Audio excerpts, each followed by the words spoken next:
Mon père m'a dit que j'échouerais dans tout ce que j'entreprendrais parce que je n'avais pas ce qu'il fallait, et que je devrais tout donner à mon frère en or parce que lui avait ce qu'il fallait. J'ai quand même essayé et j'ai réussi malgré lui. Maintenant, il me supplie de donner un emploi à mon frère dans mon entreprise. Mon père m'a dit que j'échouerais dans tout ce que j'entreprendrais, que je n'avais pas ce qu'il fallait et que je devais tout donner à mon frère en or parce que lui l'avait. J'ai quand même essayé et j'ai réussi malgré lui. Maintenant, il me supplie de donner un emploi à mon frère dans mon entreprise. Mon père a donc passé toute mon enfance à me dire que j'allais rater ma vie. Pas d'une manière inquiète, comme un parent qui se soucie de vous. Non, c'était le genre de certitude, pleine et entière, gravée dans le marbre. Il me regardait faire mes devoirs ou m'entraîner pour le sport et secouait simplement la tête, comme s'il regardait quelqu'un essayer d'enseigner le calcul à un poisson rouge. Pendant ce temps, mon jeune frère Logan pouvait littéralement péter, et mon père applaudissait son esprit d'entreprise. J'aimerais exagérer. Laissez-moi vous brosser un tableau du ridicule du favoritisme dans ma maison quand j'étais enfant. Je parle de niveau d'adoration de l'enfant en or qui ferait paraître le parent le plus partial, juste et équilibré. Chaque chose que je faisais était scrutée et critiquée, tandis que Logan pouvait faire des erreurs catastrophiques et être quand même félicité pour avoir fait de son mieux. J'avais 12 ans quand j'ai construit mon premier ordinateur avec des pièces que j'avais économisées en tondant des pelouses tout l'été.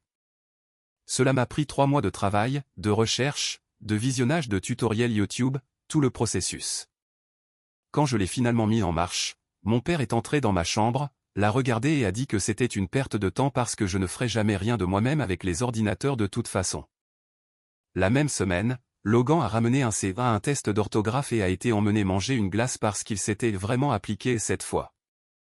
Le gamin a éplé parce que et a eu une glace. J'ai construit un ordinateur fonctionnel à partir de zéro et on m'a dit que je perdais mon temps. Ce schéma a continué tout au long de mon enfance et de mon adolescence. Quand j'ai intégré l'équipe de basketball universitaire en 2e année, mon père m'a dit que le sport était une distraction et que je devais me concentrer sur des objectifs plus réalistes. Quand Logan a quitté l'équipe JV après 2 entraînements parce que c'était trop difficile, mon père l'a félicité de connaître ses limites et de ne pas se surmener. Quand j'ai obtenu une moyenne de 3,9 en 3e année, tout en travaillant 20 heures par semaine dans un restaurant local, mon père a dit que les notes n'avaient pas d'importance parce que je n'avais pas la personnalité pour réussir de toute façon. Quand Logan a à peine obtenu un 2,3 sans aucune expérience professionnelle, mon père a dit que les notes n'étaient pas tout et que Logan avait un charisme naturel qui le mènerait loin dans la vie. Le double standard a atteint des niveaux absurdes. J'ai économisé de l'argent de mon travail au restaurant pour acheter une Honda Civic d'occasion quand j'ai eu 17 ans. J'ai payé moi-même, géré l'assurance moi-même, fait l'entretien de base moi-même. La réaction de mon père a été de me dire que je la détruirais probablement en 1 an parce que je ne savais pas prendre soin des choses. Logan a eu 17 ans et mon père lui a acheté une voiture plus récente. Pas neuve, mais une Toyota d'occasion solide qui coûtait 3 fois ce que j'avais payé pour ma Civic. Quand j'ai souligné l'injustice, mon père a dit que Logan avait besoin d'un transport fiable pour sa future carrière.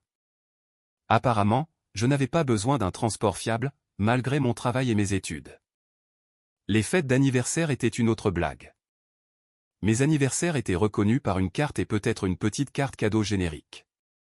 Les anniversaires de Logan étaient des événements, des dîners de famille complets dans de bons restaurants, de multiples cadeaux, toute la production. Une année, mon père a dépensé près de $600 pour la célébration de l'anniversaire de Logan. La même année, j'ai eu un billet de $50 et une carte, et une poignée de main.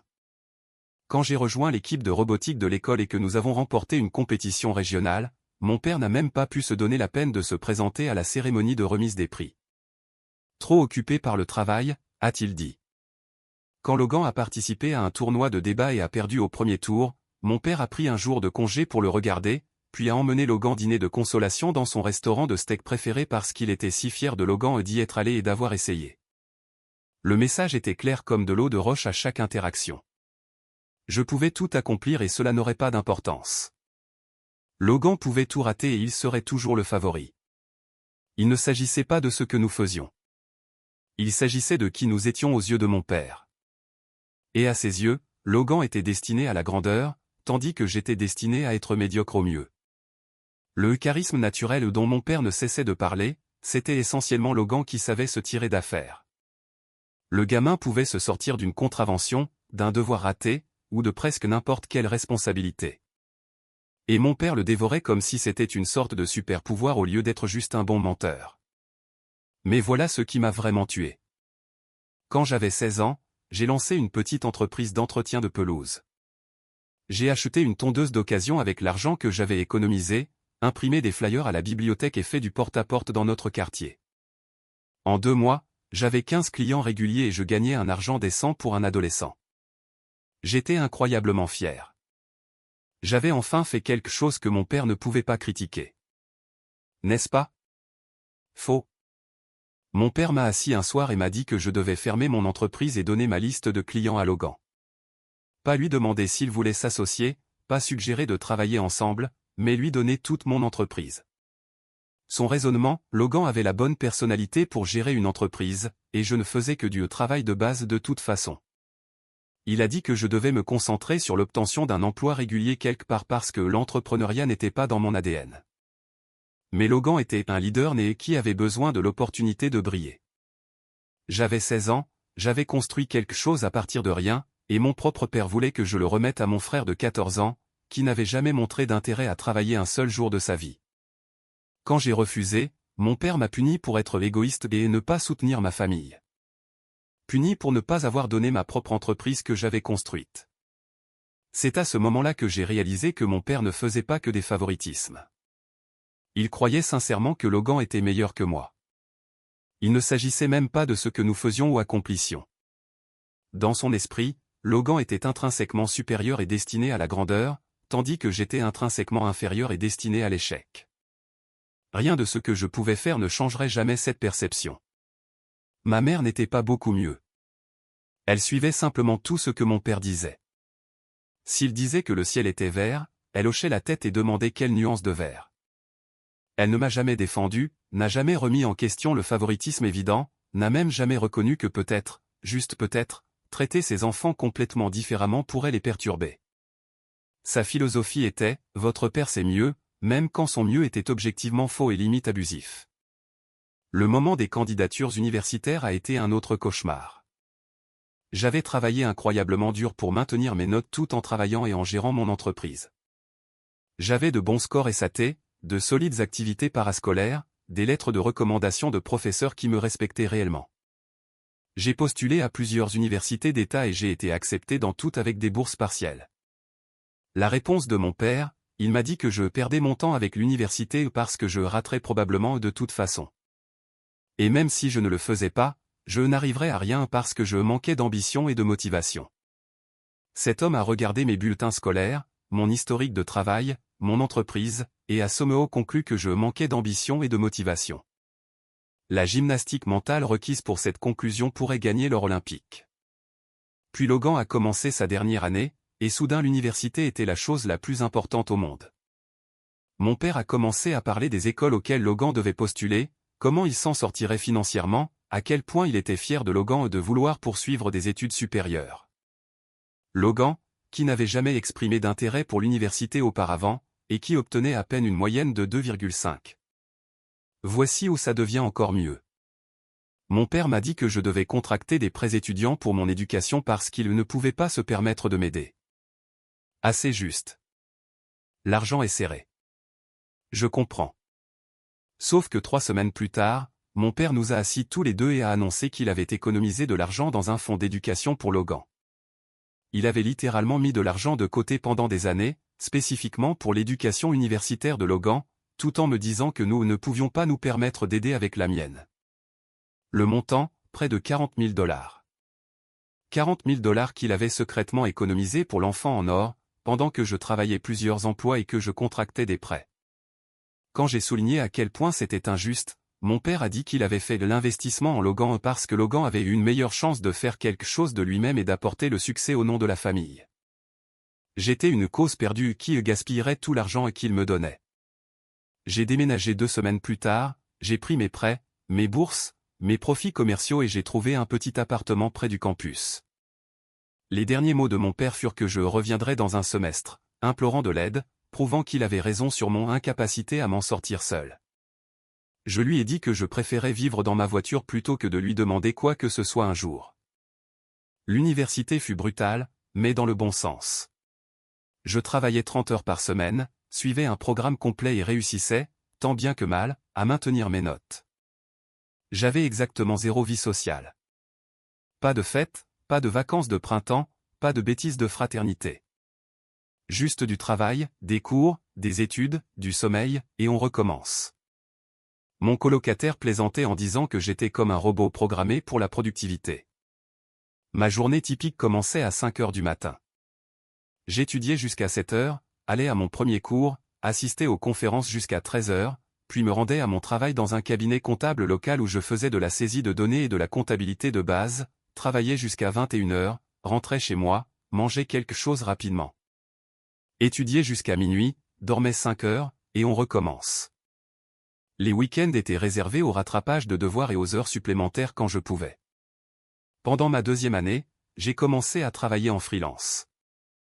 Conception de sites web, gestion de bases de données, tout ce que je pouvais faire à distance avec des horaires flexibles. Ce n'était pas grand-chose au début, juste de quoi couvrir l'épicerie et l'essence. Mais j'ai beaucoup appris et j'ai bâti un portefeuille de clients qui valorisait réellement mon travail. J'ai appris le SQL, Python et l'optimisation de bases de données grâce à des ressources en ligne gratuites et des livres de bibliothèque. J'ai passé d'innombrables nuits à travailler sur des tutoriels et à construire des projets d'entraînement. Mon premier client freelance était un petit cabinet médical qui avait besoin de réorganiser sa base de données de patients. Je leur ai facturé 800 $ pour quelque chose qui m'a pris environ 20 heures. Ils étaient ravis des résultats et m'ont référé à 3 autres cabinets. En 3e année, je gagnais presque autant en freelance que de mon emploi régulier. Le freelance était aussi bien plus intéressant et m'a appris de véritables compétences commercialisables au lieu de simplement de la saisie de données sans réfléchir. J'ai commencé à réfléchir sérieusement à ce qu'il faudrait pour faire cela à plein temps après l'obtention de mon diplôme. Pendant ce temps, Logan a commencé l'université dans une école privée chic qui coûtait 3 fois plus cher que mon école publique. Mon père était si fier. Il a posté des photos partout sur Facebook de Logan sur le campus, Logan à l'orientation, Logan dans son dortoir, tout le topo du comportement parental embarrassant. Je n'étais même pas mentionné dans les nouvelles de famille. C'était comme si je n'existais pas. Les rares fois où j'ai parlé à mes parents pendant l'université, les conversations suivaient le même schéma. Mon père me demandait comment allaient les études. Je disais le bien. Il grommelait avec un apparent désintérêt, puis se lançait dans un discours de 20 minutes sur la façon dont Logan allait bien et toutes les opportunités incroyables qu'il poursuivait. Peu importe que je me tue au travail tout en maintenant de bonnes notes. Logan suivant un programme complet de matières faciles était apparemment plus impressionnant que mes cours d'ingénierie combinés à un emploi à temps plein. Logan a tenu exactement 1 an avant d'être renvoyé pour fraude académique. Il s'est avéré que son charisme naturel ne s'étendait pas à faire son propre travail. Il payait d'autres étudiants pour écrire ses dissertations et s'est fait prendre quand il en a soumis une qui contenait encore le nom de quelqu'un d'autre dans les propriétés du fichier. 40 000 $ partis en fumée pour 1 an de plagiat et de mauvaises notes. La réponse de mon père, ce sont des garçons, ils font des erreurs. Logan avait juste besoin de trouver le bon chemin. Il a présenté ça comme si Logan était une sorte de génie incompris qui n'avait pas encore trouvé sa vocation. Zéro responsabilisation pour le fait que Logan avait triché, menti et gaspillé assez d'argent pour acheter une nouvelle voiture. Logan est rentré à la maison et a commencé ce que mon père appelait sa phase entrepreneuriale. En réalité, c'était une série d'idées commerciales ratées que mon père finançait pendant que Logan ne faisait que très peu de travail. D'abord, c'était une ligne de vêtements. Mon père lui a donné 15 000 $ pour commencer. Logan a conçu exactement 3 chemises, en a vendu peut-être 20 à des amis et à la famille, puis a perdu tout intérêt quand il a réalisé que diriger une entreprise exigeait des efforts constants. La ligne de vêtements était censée être du streetwear ciblé sur les étudiants. Logan a fait de grands projets de partenariat avec des influenceurs et d'entrer dans les magasins de détail. Il a dépensé la majeure partie de l'argent pour une séance photo professionnelle des 3 modèles qu'il avait créés, a acheté des consultations coûteuses en matière de marque qu'il n'a pas suivies. Et a dépensé le reste en stock d'échantillons qui sont restés dans des boîtes dans le garage de mes parents pendant des années. Quand l'entreprise a inévitablement échoué, mon père a blâmé le marché saturé et le mauvais timing au lieu du manque total d'efforts de Logan. Ensuite, c'était une entreprise de gestion des médias sociaux. Mon père lui a acheté un nouvel ordinateur portable, payé des cours en ligne, l'a même aidé à créer une SARL. Logan a créé un compte Instagram pour l'entreprise, a posté 2 fois, puis l'a oublié. La SARL a été dissoute après 1 an d'inactivité. Celui-ci était encore plus pathétique car Logan avait effectivement décroché 2 petits clients grâce à des relations familiales. Un ami de mon père qui possédait un restaurant local et le cousin de ma mère qui tenait une boutique. Tous deux étaient prêts à payer Logan pour gérer leurs médias sociaux. Logan a posté pour eux peut-être 3 fois au total, puis a cessé de répondre à leurs messages. Mon père a dû s'excuser auprès des deux et leur restituer leur dépôt. L'excuse de Logan était que la gestion des médias sociaux était trop restrictive pour sa vision créative. Puis ce fut un food truck. Mon père y a vraiment investi. Il a dépensé 30 000 $ pour un camion d'occasion et de l'équipement. Logan allait vendre des sandwichs au fromage grillé gastronomique. Il a opéré pendant exactement 2 semaines avant de décider que c'était trop de travail de se lever tôt et de s'occuper des permis et des réglementations de sécurité alimentaire. Le camion est resté dans l'allée de mes parents pendant 1 an avant qu'ils ne le vendent à perte. La phase du food truck a en fait coïncidé avec le démarrage de ma propre entreprise, ce qui a rendu le contraste encore plus évident. Logan se levait à 11 h, faisait quelques sandwichs au fromage grillé vers midi, garait le camion au même endroit en ville pendant quelques heures, puis rentrait chez lui à 15 h. Il se plaignait constamment de la difficulté et de l'exigence des clients. Pendant ce temps, je travaillais 14 heures par jour à développer ma clientèle et à mettre en place des systèmes pour faire évoluer mon entreprise. Mais selon mon père, nous étions tous les deux des entrepreneurs travaillant dur pour réaliser nos rêves. Après l'échec du food truck, Logan a annoncé qu'il allait devenir un des traders. Mon père lui a donné 10 000 $ à investir. Logan a suivi un cours en ligne, a acheté l'accès à une plateforme de trading et a ensuite perdu 8 000 $ en 3 mois par des transactions incroyablement stupides. Il suivait des conseils aléatoires de forums Reddit et de vidéos YouTube, prenait des décisions impulsives basées sur rien d'autre que son instinct, puis agissait surpris quand il perdait de l'argent. Les 2 000 $ restants, il les a retirés et dépensés en vêtements et en sorties au restaurant. Chaque échec a été accueilli par des encouragements et plus d'argent. Logan n'était pas un échec en série sans suivi. Non, il était un entrepreneur passionné explorant différentes entreprises jusqu'à ce qu'il trouve le bon chemin. Mon père disait à qui voulait l'entendre que Logan avait l'esprit d'un véritable homme d'affaires et avait juste besoin de trouver sa niche. Pendant ce temps, j'ai obtenu mon diplôme universitaire avec mention. J'ai décroché un emploi d'administrateur de base de données pour une entreprise de logistique, gagnant un salaire décent. En 3 ans, j'avais gravi les échelons jusqu'à devenir analyste senior. J'étais bon dans ce que je faisais, et je gagnais enfin assez pour vivre confortablement et rembourser agressivement mes prêts étudiants. Mais j'avais de plus grands projets. Je travaillais en freelance tout le temps, bâtissant des relations avec des clients, apprenant ce dont les entreprises avaient réellement besoin. J'ai vu une lacune sur le marché pour les entreprises de taille moyenne qui avaient besoin d'optimisation et d'automatisation de bases de données, mais ne pouvaient pas se permettre les grandes sociétés de conseil. À 27 ans, j'ai quitté mon emploi et j'ai créé ma propre entreprise de conseil. J'ai utilisé mes économies pour me soutenir pendant 6 mois pendant que je développais ma clientèle. C'était incroyablement risqué. J'ai eu des nuits blanches à me demander si j'avais fait une erreur monumentale. Mais j'ai travaillé dur. J'ai fourni un travail exceptionnel et j'ai laissé mes résultats parler d'eux-mêmes. Ces 6 premiers mois furent terrifiants. Je me réveillais à 3 h du matin, paniqué à l'idée de payer mon loyer, me demandant si je ne devais pas simplement abandonner et trouver un autre emploi régulier. Chaque jour où je ne décrochais pas un nouveau client me semblait une confirmation que, peut-être, mon père avait eu raison depuis le début. Mais j'ai persévéré. J'ai démarché des entreprises. J'ai assisté à tous les événements de réseautage que j'ai pu trouver. J'ai sous-facturé mes premiers projets juste pour me faire une réputation. Mon premier client important fut une entreprise de logistique régionale qui avait des difficultés avec sa base de données de gestion d'entrepôt. Leur système était un fouillis d'entrées redondantes, d'informations obsolètes et de zéro automatisation. J'ai passé 2 mois à reconstruire complètement la structure de leur base de données, à implémenter l'automatisation pour les tâches routinières et à former leur personnel. J'ai réduit leur temps de traitement de 40% et leurs erreurs encore plus. Ils furent tellement impressionnés qu'ils me référèrent à 4 autres entreprises de leur secteur. La première année, j'ai réalisé un chiffre d'affaires de 70 000 $ et je me suis versé environ 40 000 $ après les dépenses. À peine plus que mon ancien emploi, mais j'étais mon propre patron. La deuxième année, j'ai atteint 150 000 $. J'ai embauché mon premier employé, un jeune diplômé nommé Alex, qui me rappelait moi-même à cet âge. Travailleur, désireux d'apprendre, prêt à faire les heures.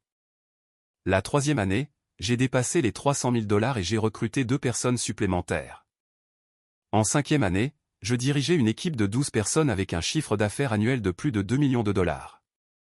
La croissance n'a pas été fluide ni facile. J'ai eu beaucoup de revers en cours de route. J'ai perdu un client majeur la 3e année lorsqu'ils ont été rachetés, et la nouvelle société mère a utilisé ses propres systèmes. J'ai eu un employé qui a volé des données clients et a essayé de créer une entreprise concurrente la 4e année. J'ai dû gérer des problèmes de trésorerie plus d'une fois lorsque les clients payaient en retard alors que je devais toujours payer les salaires. Mais j'ai trouvé une solution à chaque fois. J'ai trouvé de nouveaux clients pour remplacer ceux que j'avais perdus. J'ai mis en œuvre de meilleurs protocoles de sécurité après le vol de données. J'ai mis en place une ligne de crédit pour gérer les lacunes de trésorerie. Chaque problème a renforcé l'entreprise et m'a appris quelque chose de précieux sur la gestion d'une entreprise. À 32 ans, je dirigeais une entreprise prospère que j'avais bâtie de toutes pièces sans aucune aide de ma famille. En fait, moins que 0 aide. Je l'avais construite malgré ma famille qui me disait activement que j'échouerais. Et vous savez quoi? Cela rendait la chose tellement plus douce. À ce stade, j'avais déménagé dans un bel appartement dans un bon quartier, je conduisais une voiture plus récente et fiable que j'avais payée comptant, j'avais un compte de retraite sain qui augmentait et je vivais confortablement sans dette. À l'exception du prêt hypothécaire d'une petite propriété locative que j'avais achetée comme investissement. Tout ce que mon père disait que je n'atteindrais jamais, je l'avais atteint. Tout ce qu'il disait que je ne pouvais pas faire, je l'avais fait. Mon père savait vaguement que j'avais ma propre entreprise. Je l'avais mentionné 1 ou 2 fois lors des appels téléphoniques obligatoires des fêtes. Sa réponse était toujours le même grognement dédaigneux et un changement de sujet. Il ne posait jamais de questions, ne montrait jamais d'intérêt, ne reconnaissait jamais cela comme une véritable réussite. Dans son esprit, je gérais probablement une minuscule opération depuis mon appartement, à peine de quoi joindre les 2 bouts. Pendant ce temps, Logan était passé à sa dernière entreprise, un podcast, parce qu'apparemment tout le monde et son chien ont besoin d'un podcast maintenant. Mon père lui a acheté tout l'équipement, payé l'hébergement, a même embauché quelqu'un pour apprendre à Logan à éditer l'audio. Logan a enregistré 6 épisodes au total en 4 mois, a eu peut-être une centaine de téléchargements combinés, puis l'a abandonné quand il a réalisé que construire une audience exigeait de la cohérence et un contenu réellement intéressant à écouter. Je n'avais pas vu ma famille en personne depuis près de 4 ans. Nous faisions les appels téléphoniques obligatoires lors des grandes fêtes où les conversations étaient superficielles et inconfortables. Mon père me demandait comment allait le travail. Je disais bien. Il grognait, puis passait 20 minutes à me parler de la dernière idée de génie de Logan. J'écoutais, ne disais rien et comptais les minutes avant de pouvoir raccrocher. Le Thanksgiving dernier, j'étais en fait reconnaissant d'avoir une intoxication alimentaire car cela m'a donné une excuse légitime pour sauter le dîner de famille. C'est à quel point je redoutais de les voir. Je préférais passer les vacances à vomir plutôt que de m'asseoir à une table avec des gens qui pensaient si peu de moi. Il y a 3 mois, tout a changé. J'étais dans mon bureau, en train de revoir les chiffres trimestriels, lorsque mon assistante m'a dit que j'avais un visiteur qui prétendait être mon père. J'ai en fait cru qu'elle plaisantait au début. Mon père se présentant à l'improviste à mon bureau n'avait aucun sens. Mais bien sûr, il était là, dans le hall, l'air plus âgé que dans mes souvenirs, portant un pantalon de ville et une chemise boutonnée, comme s'il se rendait à un entretien d'embauche. Il a semblé surpris lorsque mon assistante l'a conduit à travers la zone de travail principale où mon équipe était occupée à ses postes. Je pouvais le voir regarder autour de lui, observer les bureaux, l'équipement, les employés. Nous sommes allés dans mon bureau privé. Je ne lui ai pas offert de siège ni de plaisanterie. J'ai juste attendu qu'il m'explique pourquoi il était là. Le silence s'est étiré inconfortablement jusqu'à ce qu'il s'éclaircisse la gorge et dise qu'il voulait me parler d'une opportunité. Une opportunité, n'est-ce pas? Il a commencé par des banalités, me demandant comment allaient les affaires. Je lui ai donné des réponses monosyllabiques, bien. Ça va. Occupé. Il a commenté la beauté du bureau. Il a dit que les choses semblaient bien aller pour moi. Je n'ai pas répondu. J'ai juste attendu qu'il en vienne à la véritable raison de sa présence. Il s'est avéré que la dernière entreprise de Logan avait lamentablement échoué.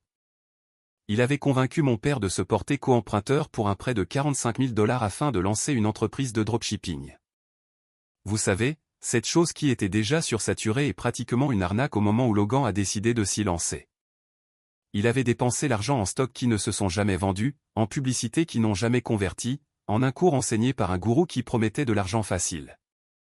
Mon père m'a expliqué tout cela comme si c'était un accident tragique, indépendant de la volonté de quiconque. Le marché était trop concurrentiel. Logan avait reçu de mauvais conseils de son mentor. Le timing était malheureux. Les fournisseurs de stock n'étaient pas fiables. Et ainsi de suite avec les excuses pour expliquer son échec, sans jamais mentionner que Logan n'avait ni plan d'affaires, ni étude de marché, ni éthique de travail. L'entreprise a fait faillite en 8 mois. Logan a fait défaut sur le prêt. Maintenant, mon père était redevable de 45 000 $ plus les intérêts qu'il ne pouvait pas se permettre. Il avait déjà refinancé sa maison une fois pour couvrir des investissements précédents dans les entreprises ratées de Logan. Il ne pouvait pas le faire à nouveau.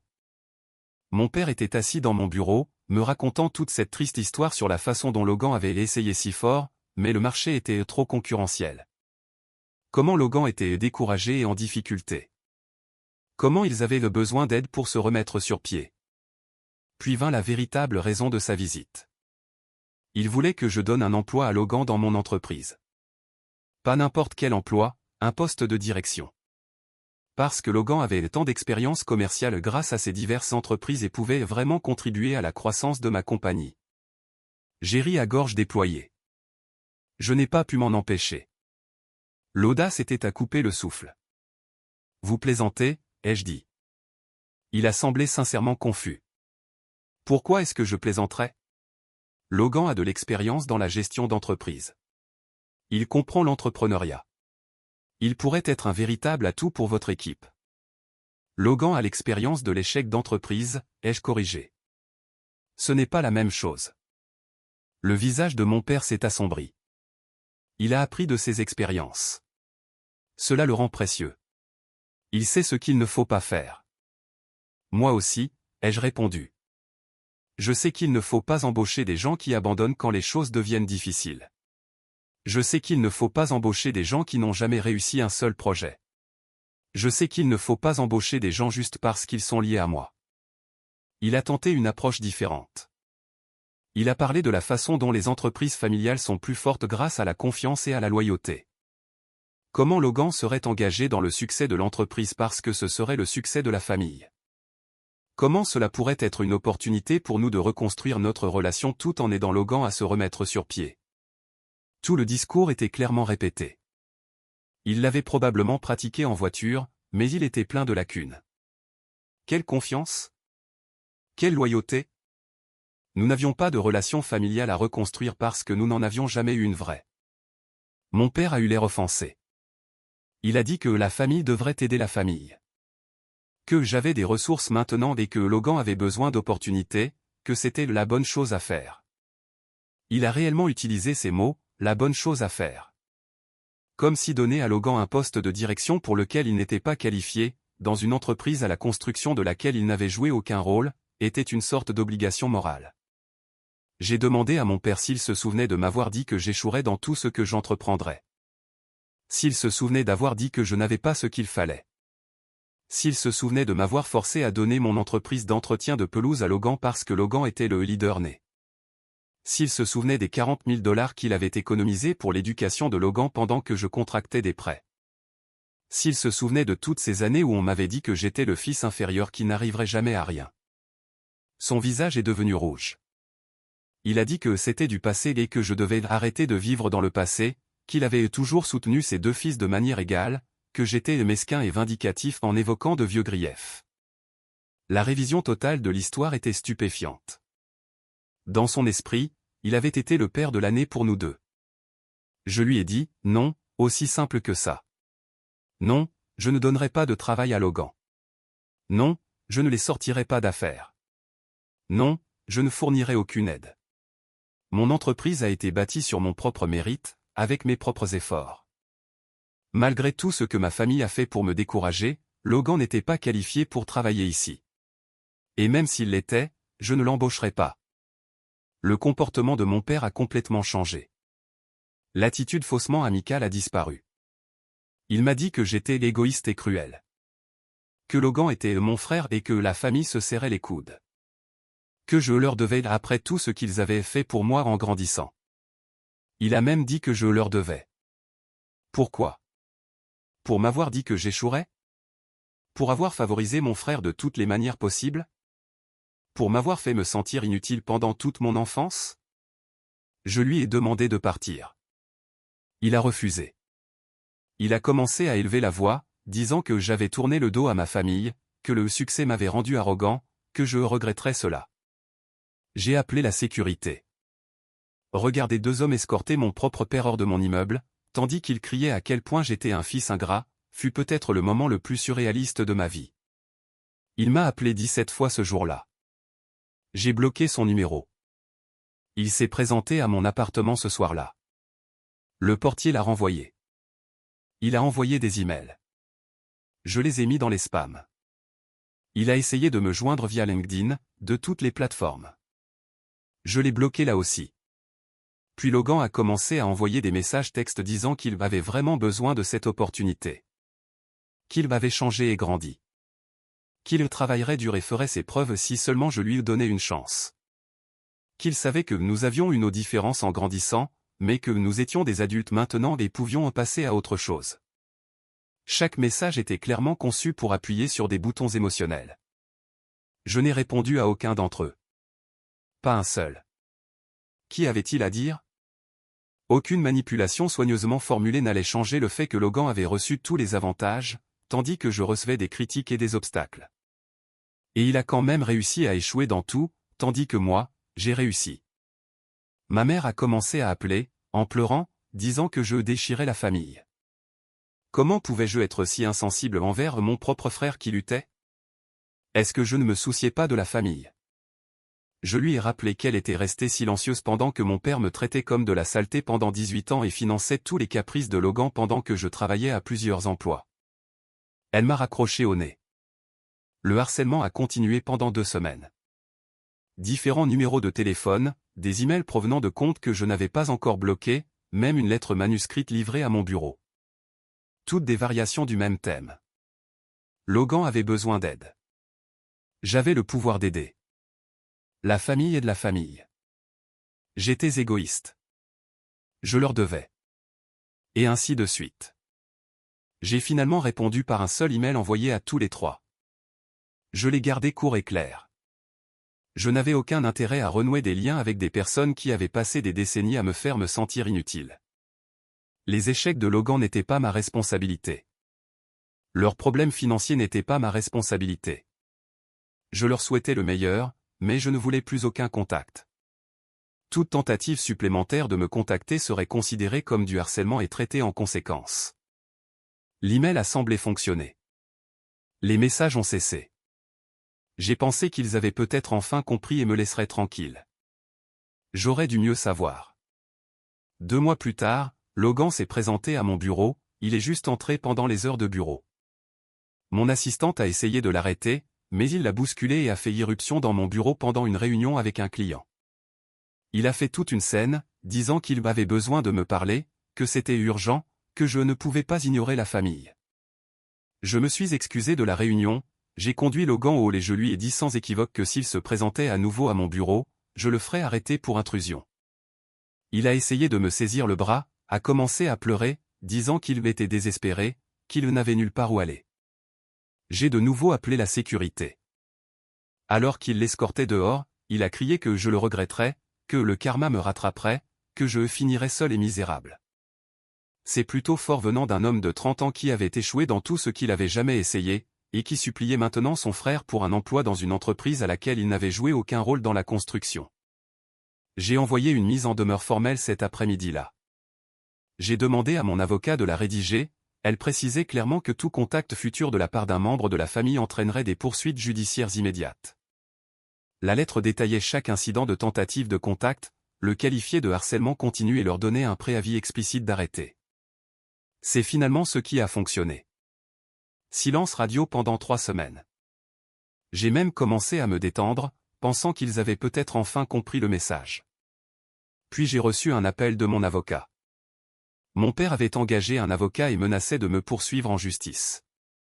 Les motifs, des absurdités sur le fait que j'aurais volé des opportunités commerciales qui appartenaient de droit à Logan, car j'aurais utilisé des compétences acquises en travaillant dans une entreprise familiale. Sauf que nous n'avons jamais eu d'entreprise familiale. Tout était complètement fabriqué. Mon avocat était presque amusé. Il a dit que c'était l'une des plaintes les plus infondées qu'il ait jamais vues et que nous pouvions facilement la faire rejeter. Mais le but n'était pas de gagner un procès. Le but était de me harceler, de me faire perdre du temps et de l'argent, d'essayer de me forcer à reprendre contact avec eux. Nous avons déposé une requête en irrecevabilité et une contre-plainte pour dépôt de plainte abusive et harcèlement continu. Mon avocat était confiant que nous gagnerions les deux. Il avait raison. Le juge a rejeté leur affaire en 3 semaines et a statué en notre faveur sur la contre-plainte, leur ordonnant de payer mes frais de justice, plus des dommages supplémentaires pour le harcèlement. Le montant n'était pas énorme, loin de là, mais il a envoyé un message clair: continuez à m'embêter et cela vous coûtera plus que votre fierté. Mon avocat leur a envoyé le jugement avec une note indiquant que tout contact futur entraînerait une action en justice immédiate avec des sanctions. C'était il y a 2 mois. Je n'ai plus eu de leurs nouvelles depuis. Pas d'appel, pas de mail, pas de visite surprise, juste un silence béni. Une partie de moi se demande s'ils ont enfin accepté que j'en ai fini avec eux. Que le pont n'est pas seulement brûlé, il a été napalmé et les cendres dispersées. Qu'aucune quantité de culpabilité, de manipulation ou de menace légale ne changera mon esprit. Mais je connais ma famille. Ils sont probablement en train de se regrouper, essayant de trouver un nouvel angle. Peut-être qu'ils essaieront de me joindre par l'intermédiaire de la famille élargie. Peut-être qu'ils essaieront de se présenter à un événement professionnel. Peut-être qu'ils trouveront une autre façon créative de se réinsérer dans ma vie. Peu importe. Je suis préparé maintenant. J'ai des avocats en permanence. J'ai des preuves de tout. J'ai des limites faites d'acier renforcé. Ils m'ont appris en grandissant que j'étais inutile et que je ne réussirais jamais. Ils avaient tort. Ils m'ont appris que la famille passe toujours avant tout, quoi qu'il arrive. Ils avaient tort aussi. La meilleure vengeance n'est pas de leur prouver qu'ils ont tort, bien que je l'ai certainement fait. La meilleure vengeance est de bien vivre et de ne pas les laisser en faire partie. Mon père a passé toute mon enfance à me dire que j'échouerais. Il a tout investi en Logan parce que Logan avait ce qu'il fallait.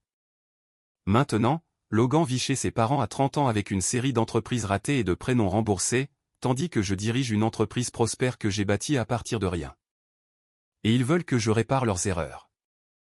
Que je donne à Logan les opportunités que j'ai dû créer moi-même. Que j'oublie des décennies d'être traité comme si j'étais moins que rien. De faire comme si rien de tout cela n'avait d'importance parce que la famille. Voici ce que je veux que les gens comprennent à propos de situations comme celle-ci. Couper les ponts avec une famille toxique n'est pas cruel. Ce n'est pas sans cœur. Ce n'est pas quelque chose que l'on fait à la légère, ou parce que l'on est mesquin. C'est un acte d'auto-préservation face à des personnes qui ont prouvé à maintes reprises qu'elles ne vous valorisent pas, ne vous respectent pas et ne feront que prendre de vous. Mon père a eu 32 ans pour être un bon père pour moi. 32 ans pour faire preuve d'une équité et d'un respect élémentaire. 32 ans pour reconnaître mes efforts et mes accomplissements. Il a choisi de passer ces années à me rabaisser tout en élevant Logan. C'était son choix. Maintenant, je fais le mien. Logan a eu 30 ans pour être un frère décent, pour peut-être me défendre occasionnellement quand le favoritisme devenait vraiment mauvais. Pour me traiter comme une personne au lieu du frère inférieur. Il a choisi de profiter de tous les avantages qu'il a obtenus pendant que je n'obtenais rien. C'était son choix. Maintenant, je fais le mien. Ma mère a eu 32 ans pour être une mère pour ses 2 fils au lieu de simplement permettre le favoritisme de mon père. Elle a choisi la complicité silencieuse. C'était son choix. Maintenant, je fais le mien. Ils ont fait leur choix en fonction de ce qui les arrangeait sur le moment. Je fais les miens en fonction de ce qui est sain pour mon avenir. Et mon avenir n'inclut pas des gens qui me voient comme un compte bancaire à piller ou une ressource à exploiter lorsque leur enfant en or échoue inévitablement. Si vous avez apprécié cette vidéo, n'hésitez pas à cliquer sur le bouton d'abonnement. Cela aide vraiment la chaîne et nous aide à vous apporter plus d'histoires et de meilleures histoires.